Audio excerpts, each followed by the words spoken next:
a1x plus b1y plus c1 बराबर 0 समीकरण number 1 मान लेते हैं ना। इसको होता है a2x plus b2y plus c2 बराबर 0 समीकरण नंबर कितना हो गया 2। अब ध्यान देना भोला बढ़िया से ज़रा यदि दिए गए समीकरण का व्यापक रूप इस जैसा हो जैसा आपको स्क्रीन पर दिख रहा है तो उसके जैसा रहने पर क्या क्या फार्मूला होता है जो देखिए। सबसे पहला formula number 1 a1/a2 not equal to b1/b2 या कह सकते हैं a1/a2 बराबर नहीं b1/b2। तो 4 कंडीशन याद रखना मेरा रसगुल्ला। पहला कि इसका अद्वितीय हल होता है। कैसा हल होता है? अद्वितीय हल होता है। बहुत ही अच्छा से याद रखना है इसको। अद्वितीय हल होता है, बोर्ड एग्जाम में एकदम मस्त पूछेगा इससे सवाल, ठीक है। दूसरा अद्वितीय हल होता है। उसके बाद में हम लोग लिख सकते हैं देखिए जिसका हल होता है उसको संगत कहते हैं। तो चाहे जैसा भी हल हो है ना उसको संगत कहेंगे। अद्वितीय हल हो अनेक हल हो, हल तो है ना, और जो हल है उसको क्या कहेंगे? संगत कहेंगे। हम लोग लिख सकते हैं कि कैसा होता है? संगत हल होता है, ठीक है। तीसरा जो होता है वो होता है इसका आलेख जो होगा ना वो एक बिंदु पर क्या करेगा? प्रतिच्छेद करेगा। तो लिख सकते हैं कि आलेख जो है एक बिंदु पर क्या होता है? प्रतिच्छेद करता है। एक बिंदु पर प्रतिच्छेद करता है। प्रतिच्छेद करता है या करती है लिख दो, प्रतिच्छेद करती है। चौथा जो हो जाएगा इसको हम लोग कहते हैं कौन सा समीकरण? अविरोधी समीकरण कहते हैं। बात समझ में आ रहा है? अविरोधी समीकरण कहते हैं, ठीक है। देखिए इसको थोड़ा समय देखना। हाँ सॉरी, रुक जाइए बस 10 सेकंड। हाँ ये मैं जानबूझकर कैसा बनाया हूँ। दूसरा जो होता है फार्मूला, दूसरा जो होता है ना वो होता है a1/a2 बराबर b1/b2 बराबर c1/c2।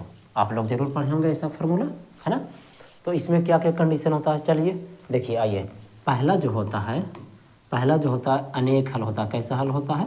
अनेक हल होता है। अगर इस तरह रहे तो कैसा हल मानेंगे? अनेक हल होता है।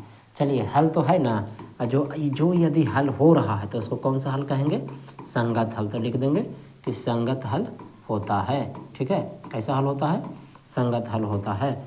अब बाबू मेरे ध्यान देना, जिसका अनेक हल होता है उसको हम लोग संपाती कहते हैं कि उसका ग्राफ कैसा होगा? संपाती होगा। तो लिख सकते हैं ना कि आलेख है जो कैसा होगा भाई? तो कि संपाती होगा। संपाती आलेख कैसा होता है? संपाती होता है। अगला पॉइंट चौथा देखिए चौथा जो होता है वो इसको हम लोग कहते हैं कौन सा समीकरण? आश्रित समीकरण। क्यों कहते हैं आश्रित समीकरण बोला? जिसके पीछे भी वजह बता देंगे, रुक जाइए। आश्रित समीकरण होता है, इस तरह का समीकरण को क्या कहते हैं? आश्रित समीकरण कहते हैं, ठीक है। तीसरा जो आप लोग फार्मूला पढ़े होंगे अपने शिक्षक से, नहीं तो आप पढ़ लीजिए बाबू। तो a1/a2 बराबर b1/b2 और नॉट इक्वल टू c1/c2। किसी भी समीकरण का असलियत यदि जानना हो, किसी भी समीकरण का असलियत उसका हर चीज़ के बारे में जानना हो तो बस इस तरह का चीज़ a1/a2 b1/b2 और c1/c2 आप निकाल दीजिए, बस मजे में हो गया, है ना। चलिए पहला इसको कहते हैं कोई हल नहीं। जब इस तरह का रहे तो क्या होता है? कोई हल नहीं होता है। कोई हल नहीं होता है, ठीक है। कोई हल नहीं होता है। दूसरा अगर कोई हल है ही नहीं तो इसको कैसा समीकरण कहेंगे? असंगत हल कहेंगे। ये असंगत हल होता है ना, बोला असंगत हल होता है। तीसरा जो होता है अगर असंगत है मतलब कैसा है? समानांतर है, वो एक भी बिंदु पर नहीं काटेगा आलेख ना, समानांतर होता है। आलेख कैसा होता है? समानांतर होता है। आज जो कोई हल ही नहीं हो रहा है इसका मतलब कैसा समीकरण है भाई? तो कि विरोधी समीकरण, क्योंकि विरोध कर रहा है। विरोधी समीकरण इसको कहते हैं। क्या कहते हैं? विरोधी समीकरण कहते हैं। देखिए पॉइंट टू दी नोटेड, एकदम शॉर्टकट में रिवीजन बोला। तीनों को एक नज़र देखिए जरा टुक से। देखिए जब भी a1/a2 not equal to b1/b2 रहे तो अद्वितीय हल होता है। अद्वितीय का मतलब होता है केवल और केवल के वो हल एक ही हल होगा। और जब एक हल होता है तो उसको हम लोग कह सकते हैं उसका आलेख कैसा होगा? एक बिंदु पर कुछ होगा, काटेगा। एक चीज़ हमेशा याद रखिएगा, कोई भी आलेख एक दूसरे को जितने बिंदु पर काटेगा उसका उतना ही क्या होगा?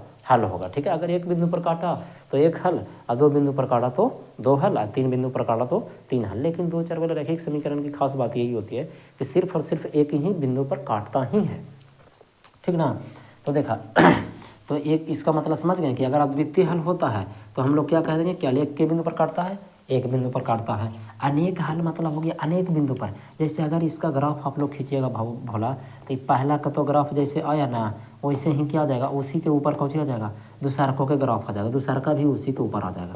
समझ गए हैं। तो हम लोग कह सकते हैं ना कि प्रत्येक बिंदु पर एक दूसरे को अनंत बिंदुओं पर टच करता है, इसका कैसा हल होता है, अनंत हल होता है। तो उसको हम लोग क्या कहते हैं, समपाती कहते हैं। क्या कहते हैं, समपाती कहते हैं। इसमें देखिए कोई हल नहीं, मतलब कोई भी बिंदु पर टच नहीं करता। कोई भी बिंदु पर कब टच नहीं करता, जब पहला का आलेख ये हो गया भोला और दूसरा का आलेख ये हो गया। देखिए एक दूसरे के क्या है बच्चा पार्टी, ताकि समानांतर है सर। तो समानांतर रहने पर उस स्थिति में जो है, समानांतर रहने पर वो एक दूसरे को कभी टच नहीं ना करेगा भोला। जब टच नहीं करेगा तो ये दोनों का हल भी संभव नहीं है, ठीक ना।